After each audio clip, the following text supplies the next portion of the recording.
क्या आप जानते हैं कि दुनिया 9/11 को सिर्फ एक दर्दनाक हमले के लिए याद करती है, लेकिन उसी तारीख को इतिहास ने एक और महान घटना भी देखी थी। 11 सितंबर 1893, अमेरिका के शिकागो में विश्व धर्म संसद का मंच। हजारों लोग मौजूद थे। अलग अलग देशों के विद्वान अपने धर्म की व्याख्या कर रहे थे। और तभी मंच पर आए एक युवा भारतीय सन्यासी, नरेंद्र नाथ दत्त, जिन्हें दुनिया बाद में स्वामी विवेकानंद के नाम से जानने लगी। उन्होंने जैसे ही अपने भाषण की शुरुआत की, sisters and brothers of America, पूरा हॉल तालियों से गूंज उठा। लोग खड़े हो गए, तालियां रुक नहीं रही थीं। वो सिर्फ एक भाषण नहीं था, वो भारत की आत्मा की आवाज थी। उस दिन भारत को विश्व गुरु के रूप में पहचाना गया। लेकिन ये कहानी शुरू होती है उनके बचपन से। नरेंद्र बचपन में बहुत शरारती थे। घर के आंगन में एक चंपा का पेड़ था। वे और उनके दोस्त उस पर चढ़ते थे। एक दिन उनके पिता ने उन्हें डराने के लिए कहा कि पेड़ पर भूत रहता है और जो डाली तोड़ेगा उसकी गर्दन मोड़ देगा। बाकी बच्चे डर गए, लेकिन नरेंद्र नहीं। अगले दिन वे फिर पेड़ पर चढ़ गए और बोले, अगर भूत होता तो अब तक मुझे पकड़ लेता। यही था उनका तार्किक सोचने का स्वभाव। उनके गुरु रामकृष्ण परमहंस ने एक बार शिष्यों को कहा कि घर से चोरी करके एक मुट्ठी चावल लाओ, लेकिन कोई देखे नहीं। सभी बच्चे चावल ले आए, लेकिन नरेंद्र खाली हाथ लौटे। उन्होंने कहा, गुरुजी, आप कह रहे थे कोई देखे नहीं, लेकिन भगवान तो हर जगह देखते हैं।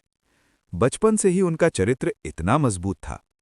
पिता के देहांत के बाद घर में गरीबी छा गई।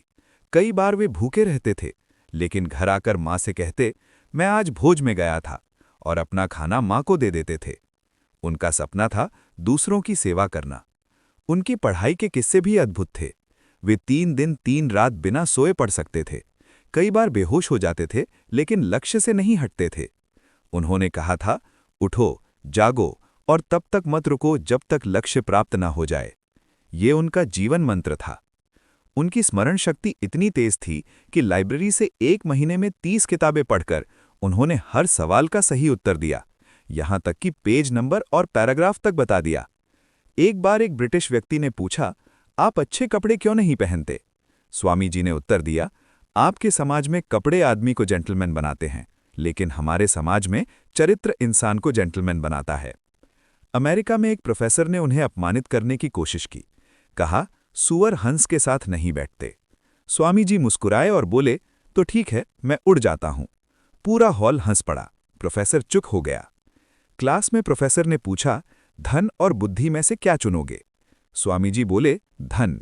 सब चौंक गए। फिर उन्होंने कहा, जिसके पास जो नहीं है वही तो चुनेगा। पूरा क्लास हंस पड़ा। एक बार परीक्षा में प्रोफेसर ने बिना पढ़े ही उनकी कॉपी पर इडियट लिख दिया। स्वामी जी वापस गए और बोले, आपने साइन कर दिया, लेकिन मुझे अंक नहीं दिए। उनकी ट्रेन यात्रा के किस्से भी प्रसिद्ध हैं। जब किसी ने उनका जूता खिड़की से फेंक दिया, उन्होंने शांत रहकर कहा, कोई बात नहीं, मेरे जूते उसे ढूंढने गए हैं। बुद्धि और हास्य का अद्भुत मिश्रण था। समुद्री यात्रा के दौरान कप्तान का अखबार हवा में उड़ गया। स्वामी जी ने आधे घंटे में पूरा अखबार शब्द शब्द लिख दिया। कप्तान हैरान रह गया। शिकागो सम्मेलन में ड्रेस कोड था सूट और टाई, लेकिन स्वामी जी धोती कुर्ते में पहुंचे। उन्हें बोलने का समय आखिर में दिया गया, सिर्फ 2 मिनट, लेकिन उन्होंने ऐसा भाषण दिया कि पूरा हॉल खड़े होकर तालियां बजाने लगा। वे 1.5 घंटे तक बोले।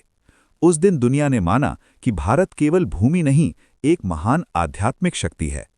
न्यूयॉर्क हेरल्ड में लिखा, उनके भाषण के बाद लगता है कि भारत जैसे देश में मिशनरी भेजना मूर्खता होगी। रवींद्रनाथ टैगोर ने कहा, यदि भारत को समझना है तो स्वामी विवेकानंद को पढ़ो। वे महिलाओं का अत्यंत सम्मान करते थे।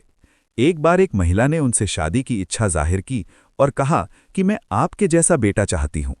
स्वामी जी ने मुस्कुराकर कहा, यदि आपको मेरे जैसा बेटा चाहिए तो मुझे ही अपना बेटा बना लीजिए। उनकी सोच इतनी ऊंची थी कि वे हर स्त्री को मां मानते थे। उनका जीवन त्याग से भरा था। एक बार अमीर व्यक्ति के घर नरम बिस्तर पर सोने के बजाय उन्होंने जमीन पर सोना चुना, क्योंकि उन्हें भारत के गरीब लोगों की याद आ गई।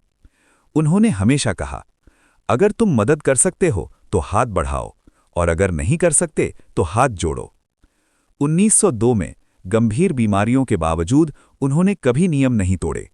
आश्रम में अपनी मां को भी प्रवेश की अनुमति नहीं दी।